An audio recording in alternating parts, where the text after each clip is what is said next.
Բարև ձեզ Factor TV հյուրը քաղաքագետ Սարո Սարոյանն է, ողջույն, պարոն Սարոյան։ Բարև ձեզ։ Տեսեք, վերջին ամիսներին աշխարհում եւ հատկապես նաեւ մեր տարածաշրջանում տեղի ունենում կտրուկ փոփոխություններ։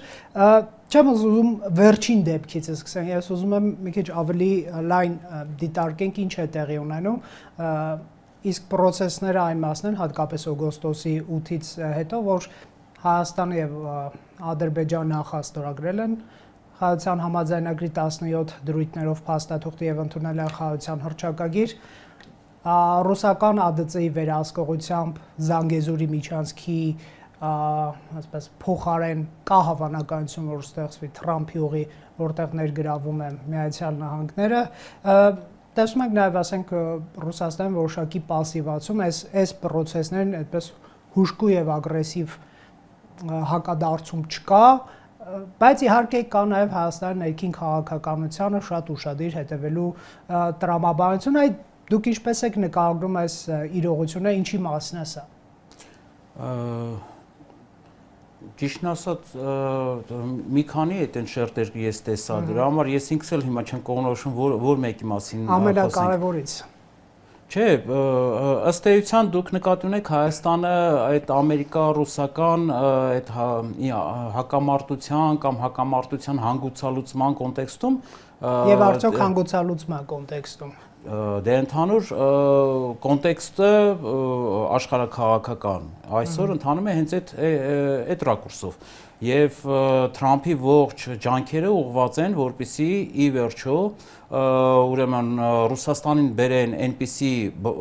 բանակցային դաշտ, որտեղ համատեղ շահերը կկարողանան ուրեմն իրենք իրացնել եւ դա կծառայի ամերիկյան քաղաքականությանը գլոբալ առումով, աշխարհի մասշտաբով։ Այդ կոնտեքստում ծավալվում են ամերիկա-ուկրաինական հարաբերությունները եւ այլն, ուկրաինական պատերազմի հետ կապված Հիմա այդ կոնտեքստում կարելի է նաև դիտարկել Հայաստանը եւ երբ որ դուք օրինակ նշեցիք Զանգեզուրի միջանցք ճակերտների մեջ եմ նշում ուրեմն դրա շուրջ տեղի ունեցող զարգացումները Թրամփի ուղին եւ այլն եւ ինչ կարելի ասել այն իրողության հետ որ ի սկզբանե այդ ուղին ռուսական սահմանապահ ծառայության ուրեմն վերահսկողության տակ պետք է լիներ, բայց հիմա ամերիկյան ներկայություն է ապահովելու, ուրեմն այստեղ ես կուզեմ բոլորի ուշադրությունը հրավիրել հենց այն բանակցություններին, որ տեղի են ունենում Ամերիկայի եւ Ռուսաստանի միջև։ Մենք տեսանք, որ նախորդ շաբաթները ծանրաբեռնված էին, Մոսկվա այցելեցին ամերիկյան բարձրաստիճան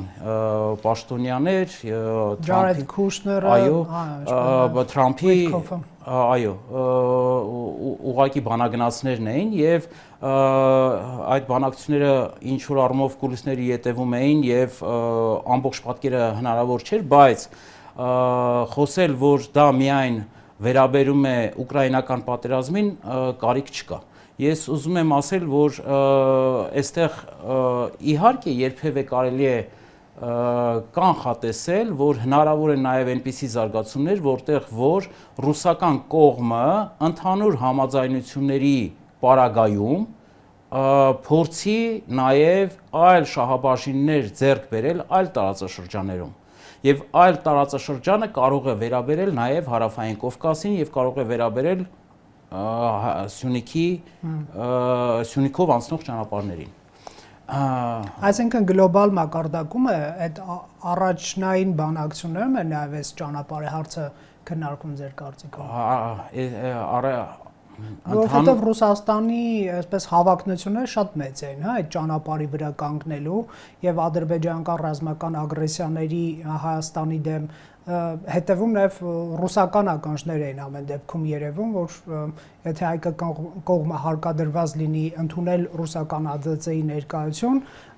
այդ ագրեսիաների հետևանքով կշահեն եւ Ռուսաստանը եւ Ադրբեջանը։ Ընդհանուր առմամբ, եթե ինչ որ մի հանգուցալուծում տեղի ունենալու, իմ խոսքը հենց նրան է վերաբերում, որ դա միայն չի կարող վերաբերել ռուս-ուկրաինական հակամարտությանը եւ Սևծովյան տարածաշրջանին։ Ըստ էության պետք է ռուսական կողմի համար նաեւ երաշխիքներ լինեն այլ տարածաշրջաներում իրենց ներկայության կամ այդ շահաբաժինների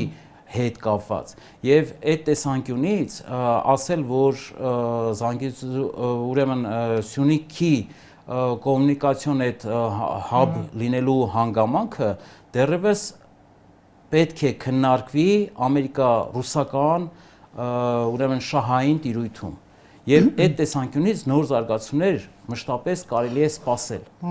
բայց դա կապված է իհարկե երբ որ Ուկրաինայի հարցում գլոբալ մակարդակով լինի այն զարգացումը, որը ուրեմն ամերիկյան կողմը փորձում է տանել ուրեմն վերջնական լուծման։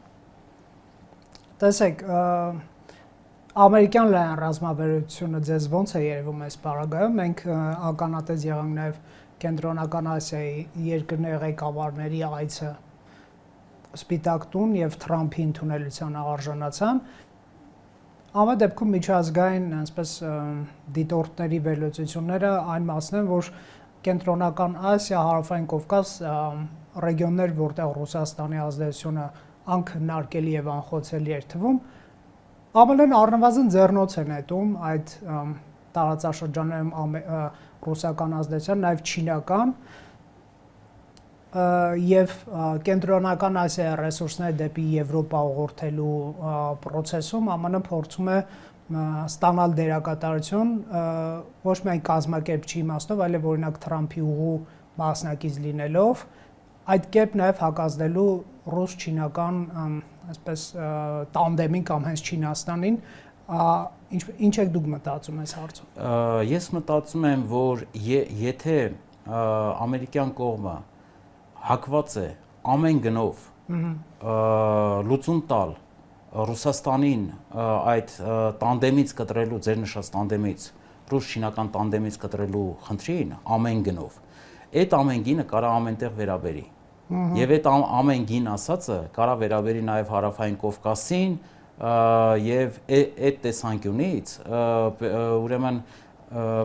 պետք չէ շատ այդպես վստահ լինել, որ այն զարգացումները, որ օրինակ վերջի 1 տարվա ընթացքում տեղի են ունեցել, նույն այդ հունով կշարունակվեն։ Կախված է այդ առևտրից։ Անշրջելի չեն, այսինքն։ Իհարկե անշրջելի չեն եւ մենք ոչ մի երաշխիք չունենք, որ այդ նոր տանդեմ կառուցելու ճանապարհին Ռուսաստան արևմուտք այդ տանդեմը կառուցելու ճանապարհին կարող են զոհաբերվել նոր տարածաշրջաններ ամերիկյան քաղաքականության տեսանկյունից։ Ես ինչ եմ ասում նոր զոհաբերությունների մասին, ինչ եմ նշում, որովհետև ի վերջո բոլորի աչքի առջև է ուկրաինական շահերի զոհաբերումը։ Եվ մարդիկ անգամ զարմացած են մնում, թե այդպես ինչպես հեշտությամբ ամերիկյան քաղաքական էլիտան եւ իր ռազմավարությունը կարող էր փոխել եւ Ուկրաինային ուրեմն գրեթե պարտադրանքի լեզվով, ուղղակի պարտադրանքի լեզվով ուրեմն մղել, որպեսզի Ռուսաստանի հետ գնա իր ազգային շահերը նսեմացնելու ճանապարհով ուրեմն բանակցությունների եւ հանգուցալուծման։ Ուզում եմ ասել, որ եթե մեր աչքի առաջ է դա, ինչ երաշխիքներով են մարդիկ փորձում պնդել, որ նույնը չի կարող լինել, ուրեմն այլ տարածաշրջաններում նույն կերպ Ամերիկայի Միացյալ Նահանգները պարտադրի, որպեսզի գնան այլ լուծումների, քան ենթադրվում է։ Իհարկե, մեր աչքի առաջ է ձեր նշած Կենտրոնական Ասիայի երկրների ղեկավարների այցը Միացյալ Նահանգներ եւ ընդհանրապես ամերիկյան քաղաքականության ուրեմն ներգրավումը, շատ ուղղակի ներգրավումը Կենտրոնական Ասիայի տարածքում, բայց պետք է ընդհանուր հավասարակշռության այն մեխանիզմը հասկանալ, արդյոք այն ֆունկցիան, որը Ռուսաստանը տարբեր դարերում ունեցել է որպես ժանդարմ Եվրոպայի, չի կարող օրինակի համար դառնալ ժանդարմ Ասիայի եւ այլն։ Պատկերացրիք, ուզում եմ ասել, այս տեսանկյունից այո, կարող են լինել նոր զարգացումներ։ Իհարկե Ռուսաստանը փորձում է մաքսիմալը քաղել այս բանակցություններից։ Նա հասկանում է, որ ինչ որ առումով ամերիկյան կողմը այն կանխադրույթից ելնելով, որ պետք է իր հետ ամեն գնով ուրեմն հանգուցալուծման գնա, դրանից օգտվում է։ Եվ այդ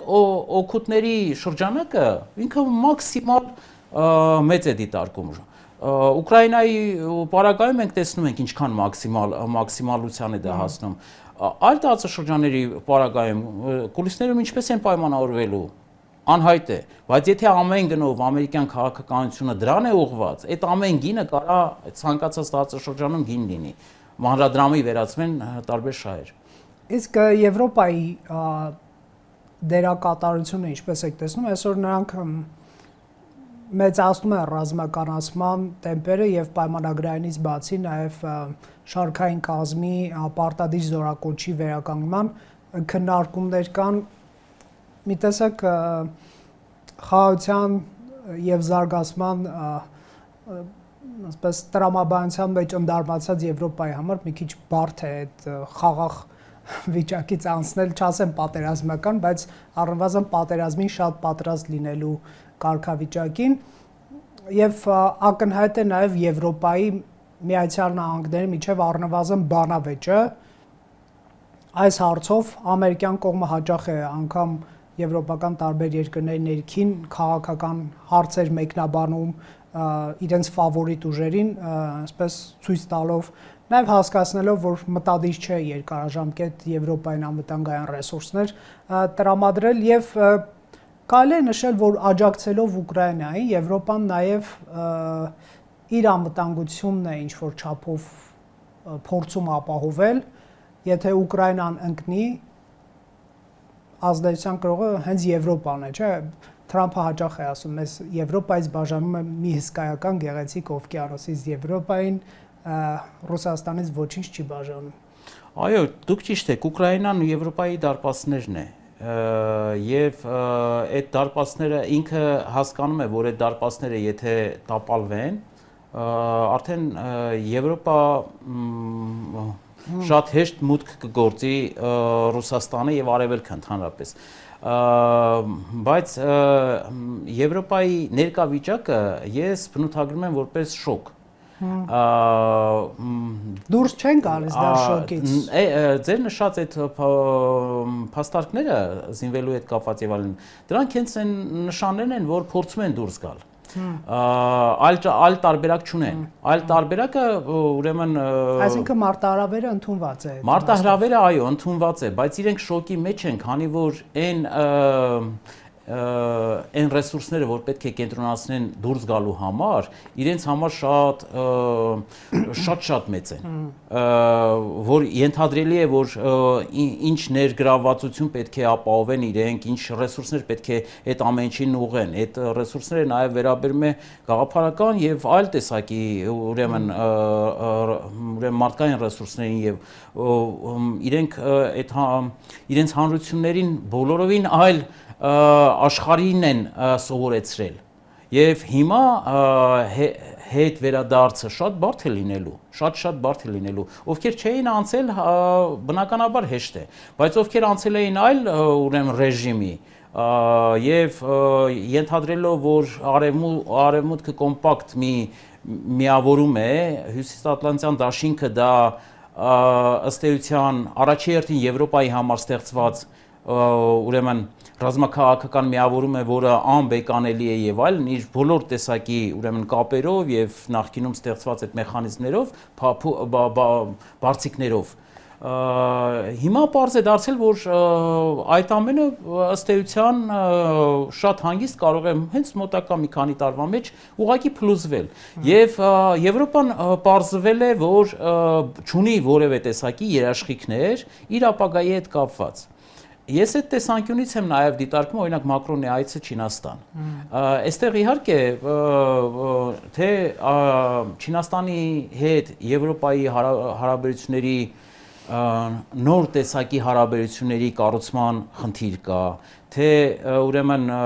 տեսեք, եթե Ամերիկան Ռուսաստանի հետ նման կարգի նոր ուժային բալանս է փորձում ստեղծել երկրագնդի վրա, ապա Չինաստանը Եվրոպան Չինաստանի հետ ուրեմն փորձել ուրեմն շոշափել այլ ֆորմատներ եւ այլն։ Մենք տեսնում ենք նաեւ Ռուսաստան, Հնդկաստան մոդի այդ հանդիպումը եւ այլն։ Այս բոլոր այս տեսակի հարաբերությունները այդ նոր աշխարհակարգի ուժային բալանսի եւ նոր հավասարակշռման գալու ճանապարհներ են, մեթոդներ են, որոնք մեխանիզմներ են, որոնք ուրեմն խնդիր ունեն ի վերջո հասնել այնպիսի հավասարակշռության, որը բոլորին կբավարարի ըստ էության։ Եթե ինչ-որ մեկին չբավարարի, բարձր է կորուստների ունենալու։ Հիմա այս տեսանկյունից դեռևս այդ հեղեղուկ վիճակը շարունակվում է Եվրոպա, Չինաստան, Ռուսաստան, Ամերիկայի Միացյալ Նահանգներ, Ռուսաստան այս կամ այն տեղում եւ այլն։ Եթե ինձ հարցնեք, ես կարող եմ կասկած հայտնել, որ ի վերջո կստացվի այն ինչ որ ամերիկյան քաղաքականությունը փորձում է իրականություն դարձնել։ Ռուսաստանին կտրել է Չինաստանը։ Այո, իմ կարծիքով Չինաստանը այն աշճանի ուրեմն ներգրավվածություն ունի, որ դա այդ որ հետադարձ ոնց որ կամուրջները այրված են այդտեղ։ Չեմ կարծում, որ հնարավոր է։ Միակ տարբերակ Ռուսաստանը միգուցե ի վերջո կիսվի նման աշխարհաքաղաքական ուրեմն պայքարի դաշտում։ Չգիտեմ, parzem արտահայտ։ Կիսվի տարածքային իմաստով, թե եթե քաղաքականությունների իմաստով եւ Արևմուտք եւ Չինաստան, այսպես։ Հնարավոր չի այդպես։ Այդ եւ-ը հնարավոր չի։ Իհարկե, դրա համար նաեւ կարելի է մտածել, որ Կրեմլը փորձում է նաեւ մի նոր խաղացողի հետ հարաբերվել, Հնդկաստան եւ այլն, որպեսզի այդ եւ-ը ստացվի։ Բայց այլ կերպ եւ-ը կարող է հանգիստ դառնա ոչ թե եւ-ի քաղաքականություն, այլ բաժանություն։ Հայ ժողովուրդը այդ առումով շատ ավելի պատմական մեծ փորձ ունի։ Հայաստանը այդ եւ-ի կամ-կամի վրա կառուցված քաղաքակրթություն է եղել եւ բաժանվել է մի քանի անգամ 387 թվականին, 591 թվականին եւ այլն։ Ուզում եմ ասել, որ գոնե մեր պատմական փորձառությունն էլ ասում է, որ կարող է դա երբևէ աշխատել այդ եւ-ը, կարող է կամ-կամը աշխատել, բայց երբեմն վերջ է գալիս, երբ որ այդ տերությունները հասկանում են, որ կարելի է այլ կերպ պայմանավորվել։ Ի վերջո ուժերը կարող է այնպիսի նոր բալանսի ուրեմն պարտադրանքով շարժվեն, որ ավելի լավ է գնալ, քանի որ հնարավոր չի վերջնականապես այս կողմ բերել եւ նույնը Չինաստանը այդպիսի մեծ հակամարտության մեջ որպեսզի չկարողանա, կարող է ուրեմն Ռուսաստանը կիսելու խնդիր դնեն իրենց առջև։ Իսկ Ռուսաստանին հագեցնելու, կերակրելու սահմանաչափը ո՞րն է։ Ուկրաինայի սուվերեն տարածքներով կերակրելը, Դոնբասյան այն տարածքները, որոնք նվաճված չեն Ռուսաստանի կողմից, այսօրվա բանակցությունների առանցքային հարցերից են Զելենսկին ուկրաինացի ժողովուրդը մի զգալի մասը դեմ է տարածքներ, որ իրեն կարողացել են պաշտպանել, չեն ուզում հանձնել հենց այնպես էլի։ Իհարկե մենք ամերիկացի պաշտոնյաներից անգամ ռուսներից կարող ենք լսել դե չեք հանձնում այսպես, միևնույնն է Պուտինը գրավելու է, եկեք հանձնեք ինչ որ խաղաղության գանք եւ բանավեճը վերակենդանացել է Թրամփի եւ Զելենսկու միջև, Թրամփը ասում է կոռուպցիան ծաղկում է Ուկրաինայում, պետք է նոր ընտրությունների գնալ, այսինքն կարծես ամերիկյան այդ վերնախավի համար ակնհայտ է դարձել, որ տարածք չհանձնելու նարատիվի թիվ 1 պաշտպանն իրականում Զելենսկին է, որը ունի ուկրաինացիների աջակցությունը եւ անձամբ իմ սուբյեկտիվ տպավորությունն այն է, որ այս նոր ընտրություններ անցկացնելու թեման բերվում է Զելենսկիի խոչընդոտը վերացնելու նպատակով։ Ինչ եք դուք մտածում այս հարցի շուրջ։ Ես մտածում եմ, որ կոնկրետ ձեր նշած այդ խնդիրը, որ առաջ քաշեց ամերիկյան վարչակազմը, Ուկրաինայում ընտրությունների թեման, դա այդ Դամոկլյան սուր էր, որը կախվեց ուկրաինական պաշտոնական Կիևի վրա, ասելու համար, որ եթե շարունակեք դիմադրել, ապա կան այնպիսի լծակներ, որոնք Ուկրաինայի ներսում քաոսի կենթարկեն ձեր քաղաքականությունը ընդհանրապես։ Այսինքն ձեր գոյությունը ընդհանրապես կասկածի տակ Այո, եթե ձեզ թվում է կա այնպիսի ճանապարհ, որը մեզ ձեր դեմ գնալը մեզ ուրեմն երաշխավորված է ուկրաինական հանրությունը պաշտպանում է ձեզ եւ այլն, ապա այդ նույն ուկրաինական հանրության մեջ հնարավոր են քաոսի տարրեր ներարկել եւ ձեր գոյությունը կասկածի տակ կդրվի։ Դիվանագիտական լեզվով դա է նշանակում։ Իսկ Ռուսաստանին կշտացնելու տրամաբանությունը աշխատող է, ինչ է կարծում։ Եվ կարճաժամկետ եւ երկարաժամկետ Իհարկե, հենց այդ հանդիպումները դրան են ուղղված եւ իզուր չէր, որ հանդիպումից հետո նախ բացահայտվեց, որ դեռևս համաձայնություն չկա, այսինքն պահանջները շատ մեծ են եւ ուրեմն կողմերը դեռևս հանգուցալուծման չեն եկել, բայց նաեւ հայտարարվեց, որ շարունակվելու է այդ process-ը ընդհանրապես, այսինքն այդ բանակցությունները այնքան են գնալու, միջև որ այդ ախորժակը բավարարվի։ Հիմա այստեղ ես դրա համար եմ ասում, եթե ամերիկյան վարչակազմը ամեն գնովի ճանապարհով է շարժվելու, շատ բարդ է լինելու, բայց եթե կա իսկապես ինչ-որ մի սահման եւ հասկանում է, որ Ռուսաստանի այդ տեսակ բոլոր ամբիցիաները բավարարել ուղղակի հնարավոր չի եւ պետք է այլ լուծում տալ, դա մի այլ բան է նշանակում։ Այս դեպքում, եթե Ռուսաստանը հասկացել է, որ ամեն գնով ամերիկյան վարչակազմը իր հետ ուզում է իր ճամբարափոխ լինելու ուրեմն խնդիրը գինը վճարել Ուկրաինայով, հա։ Ճամբարափոխ լինել ամեն գնով է, այդ գինը ամեն ինչ կարող է լինել։ Ձեր ասած դա եմ ուզում պատասխանել, որ այդտեղ ինչի մենակ նա Ուկրաինան էլ կլինի եւ այլն, շատ բան կարող է լինել։ Նոր դերեր ստանձնել, այնպես չի որ նոր դերեր ինքը չի ցանկանա ստանձնել, որպեսզի աշխարհաքաղաքական կարևոր բևեռ շարունակի պահպանել։ Իր մտահոգության առարկան ո՞րն է։ Ռուսաստանը որպեսզի մնա աշխարհաքաղաքական կարևոր բևեռ, որ չլինի այս կամ այն բևեռի կցորդը, բայց այն ինչ որ երկու բևեռները անում են, Չինաստանը եւ Ամերիկայի Միացյալ Նահանգները, ցանկությունը որպեսզի կցորդը դառնան այդ բևեռների։ Հիմա այդ շահային տիրույթում են բոլորը խաղում։ Մեկը շարունակի մնալ որպես բևեռ, մյուսները որպեսզի իրենց կցորդը դարձնեն։ Այս պայքարի դաշտում ի վերջո այդ բալանսը որտեղ կապահովի, ես ասեցի, այդ տարբերակները, սցենարները շատ տարբեր են։ Այդ սցենարները անգամ Ռուսաստանի բաժանություն կարող է դառնալ, եթե դեպքերը այնպես ընթանան, որ ենթադրենք չլինի Ռուսաստանի հետ ինչ որ կերպ ուրեմն բալանսի գալ, համաձայնության գալ։ Տեսեք, կուզեի նաև Հայաստանի մասով խոսել ես մեծ ծաղկ է փնջում, ինչ գույն է Հայաստանի Հանրապետությունը։ Ուզում եմ հղում անել Հայաստանի վարչապետին, որը այսօր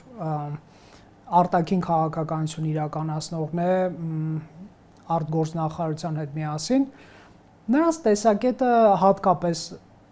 բռնի տեղահանումից հետո ըստ էության հետևյալն է, մոռանում ենք անցյալը։ Էթնիկ զտումների հետ եք դուք։ 23 թվականից հետո, այն ինչ որ նկարագրեմ, հետո դուք ֆակտ չեք արել, կարող է ինչ որ մի բան բաց եմ թողել, որ փակված է կոնֆլիկտի էջը, չկա ասես փախստականների հարց, գնում ենք ճանապարհներ բացելու, տրամաբանությամբ խաղաղություն ենք հաստատում։ Արմեն Գրիգորյանը եւ Հիկմետ Հաջիևը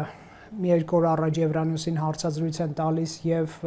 խոսում են խաղաղությունից, որ մենք գնում ենք տարածաշրջանը տնտեսական համագործակցության տարածքի վերածելու, ինստիտուցիոնալ դարձնելու խաղաղությունը։ Եվ Նիկոլ Փաշինյանը Գերմանիայում խոսելիս Թրամփի ուղու մասին դա ներկայացնում էր նաև Կենտրոնական Ասիա, Եվրոպա ճանապարհային առևտրային հանգույցների տրամաբանության մեջ ձեզ տեսանելի է ուր է գնում Հայաստանի արտաքին քաղաքականությունը։ Այո, տեսանելի է, եւ իմ կարծիքով շատ հստակ է դա։ Արդեն եթե եւ կներեք ինչքանով է համարժեք գլոբալ զարգացումն ձեր գնահատմամբ։ Եթե սկզբնական շրջանում քողարկված էր ամեն ինչ արվում, նկատի ունեմ 2021-22-ին, երբ որ սկսվեց այս կուրսը արդեն նշմարվել, այդ նշմարվելու հետ միաժամանակ փորձ էր կատարվում դեռևս սկողված այս կուրսը տանել առաջ, մեղմ տանել եւ երբեմն անգամ այդ ոչ շատ բացահայտ, բայց հիմա շատ բացահայտ է։ Շատ բացահայտ Հայաստանը ինտեգրվում է թուրանական աշխարհին։ Այդ կուրսն է վարվում եւ իրենք չեն էլ թաքցնում արդեն։ Ամբողջությամբ բացահայտ են խոսում։ Մարդիկ ուզում են տեսնել, կտեսնեն, չեն ուզում, իհարկե չեն տեսնի երբեք։ Ինտեգրվել ի՞նչ նկատի ունեք։ Տնտեսական համակարգի մաս դառնալ։ Ամեն ինտեգրվելը վերաբերում է թե քաղաքական համակարգ, թե տնտեսական համակարգ, էներգետիկ, կապ, տրանսպորտ եւ այլն։ Իսկ Փաշինյանի ասած բալանսավորումը ինչ է նշանակում։ Ինչպեսի բալանսավորում։ Որ բալանսավորում ենք իր 25-ի գործունեությունը ամփոփելիս իմ ասած ելույթում ասում եմ տեսեք մի օր ես Վաշինգտոնում եմ, մի օր Պեկինում, մի օր Մոսկվայում, մի օր Թեհրանում, մի օր Թբիլիսիում, այսինքն մենք ոչ թե ընտրում ենք նոր տեր, այլ գործակցում ենք բոլորի հետ այսպես։ Մի օր Անկարայում ինքը նկատի ունի, որ գործակցելով այդ տարբեր աշխարհաքաղաքական կենտրոնների հետ կարող է երաշխավորել, որ որպես սուբյեկտ Հայաստանի Հանրապետությունը այդ թուրանական աշխարհում չի վերջանագնա, որպես սուբյեկտ, որպես միավոր, անգամ սուբյեկտը մի քիչ էլ չի ձուլվի, այսինքն այո, եւ իրեն չեն ձուլի։ Հայաստանի Հանրապետությունը որպես իրավունքի սուբյեկտ, պետաիրավական կազմավորում կպահպանվի։ Իր բալանսը դրա մեջ է, որ կգտնվեն աշխարհաքաղաքական կենտրոններ, ովքեր շահագրգռված կլինեն, ունենալ այդ համաթուրանական դաշնության մեջ որոշակի օղակներ, որոնք որպես լծակներ ուրեմն Հայաստանին կօգտագործեն ուրեմն իրեն շահերը պահպանելու համար տարածաշրջանում, այսինքն կառավարելությունը այդ թուրանական մեծ միավորի մեջ ուրեմն այդ լծակներով փորձել պահել եւ այդ շահերի հավասարակշռումը այլ աշխարհաքաղաքական այստեղ է ինքը տեսնում, բայց մնացած առումներով ինքը տեսնում է, որ քանի որ Ռուսաստանը Հարավային Կովկասից հրաժարվել է, պարտադրված թե կամովին այդ հարցը այդտեղ չի։ Սկզբից ուրեմն կամովին, հետո պարտադրված եւ այլն։ Բայց ներկայումս ուրեմն հիմնական տարածաշրջանային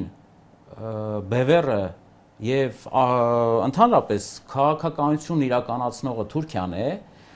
այդ տեսանկյունից Հայաստանը այլ ճանապարհ չունի, քան ինտեգրվի այդ աշխարհին։ Եվ ինքը ինտեգրացիան է ապահովում։ Այնտեղ այդ ինտեգրացիան ուրեմն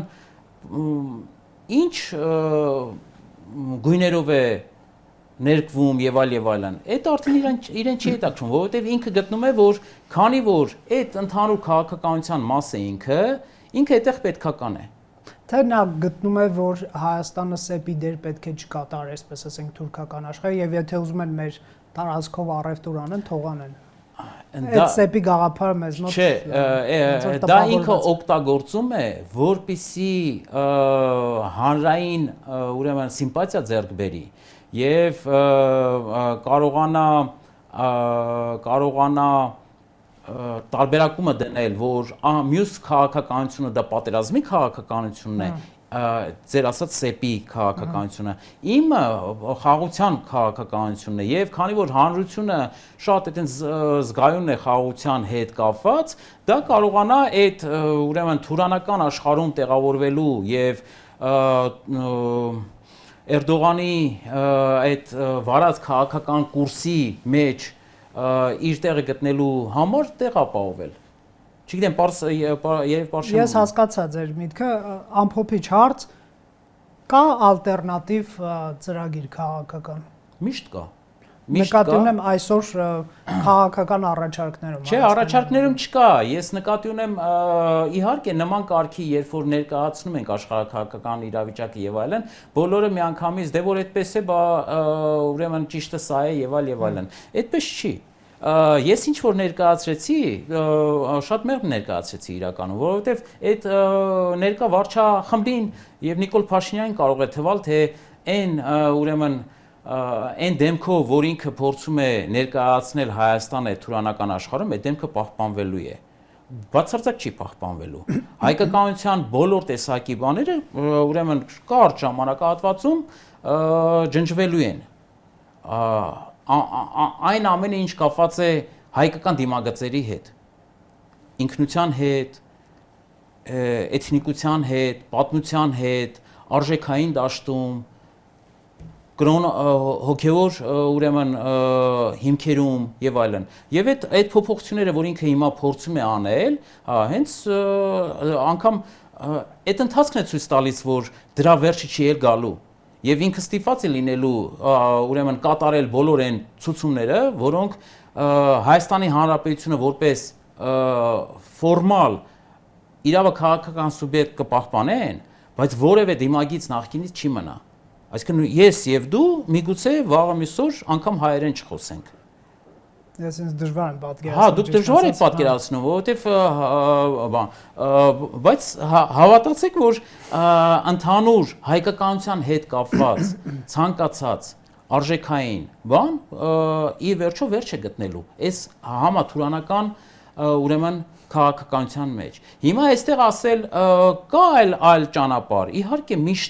միշտ կա, պարզապես պետք է այլ քաղաքականություն վարվի, ոչ թե տրվել այն քաղաքականությանը, որը քեզ պարտադրում են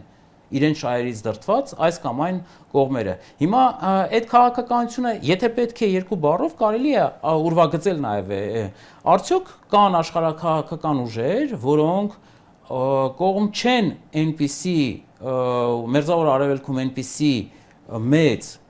ուրեմն միավորի ստեղծմանը, ինչպիսին է թուրանական աշխարհն է, որ ձևավորման փուլում է գտնվում։ Արդյոք բոլորն են շահագրգռված։ Իհարկե ոչ։ Եթե շահագրգռված չեն, արդյոք կարող են դառնալ պոտենցիալ շահառուներ, որպեսզի թույլ չտրվի կամ որպեսզի Հայաստանը կարողանա այլ քաղաքականությամբ դիմագրավել նման կարգի մարտահրավերները։ Եվ այլն, այս հարցադրումներով նկատի ունեմ շատ ավելի գիտական հարցադրումներով է պետք այդ հարցերին մոտենալ, ոչ թե